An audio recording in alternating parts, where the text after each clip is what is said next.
Filmmaker and journalist Ami Horowitz. Ami, MSNBC, just keep providing more and more content for me. I do appreciate it. But what do you make of this latest episode of Trump derangement syndrome? Do you believe there is some sort of fix in to boost the market value of Truth Social? I'm still fixating on her using the word fakakta. I'm still focused on that. Sorry, I didn't hear what you said. I did like that. It's not about. Yeah, I loved it. It's not about the value, the price. I mean, God, how many stocks have we seen that have gone up 100-fold, 500-fold? Right? That's not the issue. The issue is, first of all, these are people who understand the financial markets. Understand that, first of all, when you own a piece of a company, you're locked up, right? You are locked up after IPO for months afterwards, unable to sell your shares. And then even after the lockup is done, right? Because they're talking about potentially this is wealth transfer to Trump to win the presidency. That even after the lockup is done, you just can't sell your shares in the market, then tank the entire stock price. But these people know it. They're in a financial show. They're talking about finance. They understand this works, but they don't care because they want to obfuscate the truth. But also what's so interesting is that they were, here, this is another example of lawfare, right? Another example of going outside the democratic process to win an election, right? The Democratic Party, the people upholding democracy, well, they will do anything to get somebody who they know they will lose in the democratic process to get them knocked out some other way. We saw it with Trump in terms of the legal operations against him across the country. And now we're seeing this MSNBC crew essentially saying, we want the SEC to get involved, and they want the SEC to do their dirty work. Again, they're trying to find any non-democratic process to get rid of Trump. They want to do an investigation on Trump so that, for whatever reason, they obviously want him to lose. That's what we're looking at here. Absolutely. Now, the Biden White House are demanding Israel come clean on the killing of aid workers in an Israeli airstrike in Gaza. Our own Prime Minister, Anthony Albanese, has also conveyed his outrage at the death of an Australian aid worker. Israel has admitted that the deaths of the 7 workers was a mistake that followed a misidentification.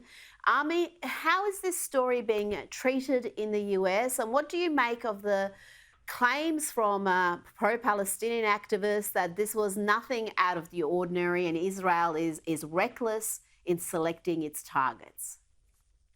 This is so gross, so disgusting.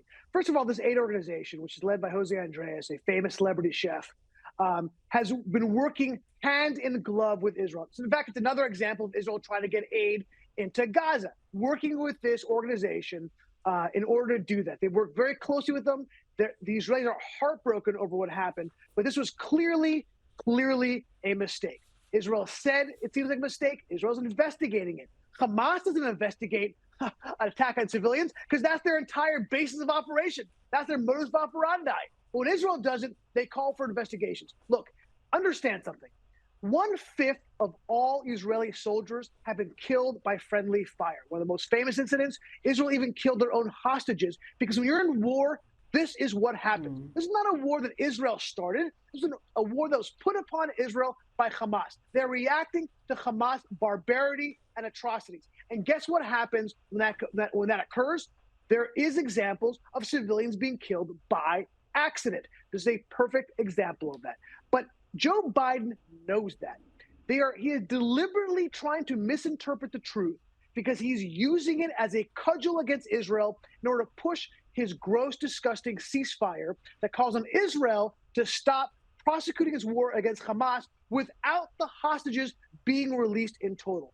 This is what we're seeing here. This is why the faux outrage by the administration and the fake outrage by the news media outlets around America and around the world. Now, Joe Biden's climate agenda has been dealt a big blow after a federal district court overturned a rule that required states to track and set reduction goals for greenhouse gas emissions from vehicles on highways. Ami, how big is this issue in the coming presidential election? Is climate change going to be a top tier issue, or is it ranked relatively low when you're talking about cost of living, the border crisis, and inflation, all the issues that US cities are grappling with? Climate change. Oh, come on. Nobody cares about right now about climate change, considering all the things you just listed. Look, I'll tell you what's two things that's really interesting about this. First of all, it's the okay. Yes, there are issues involved, interesting issues involved in terms of federalism and state rights versus federal rights. We've been dealing with this issue a lot now with this administration, because the administration is trying to push federal agendas onto states. We talked about the border with Texas. This is another example of that. So that on itself is an interesting dynamic, a constitutional issue that I think it's important to deal with. But frankly, Rita, it just shows you how tone deaf this president is. Never mind that the issue isn't climate change in terms of what voters care about. Voters are looking at inflation, in particular, the rise in cost of gas prices. Yet what is he doing? He's trying to push a legislation, a regulation from the federal government that will do nothing but continue to push up gas prices at a time where that's what people care about. Climate change isn't the number one issue, but inflation certainly is. But he is so tough. This is why he's so bad. Rita, he's so bad at this. This is why he's losing to Donald Trump, right? He's getting killed because he's pushing stupid things that people don't care about. The things they do care about, he's making it worse for them.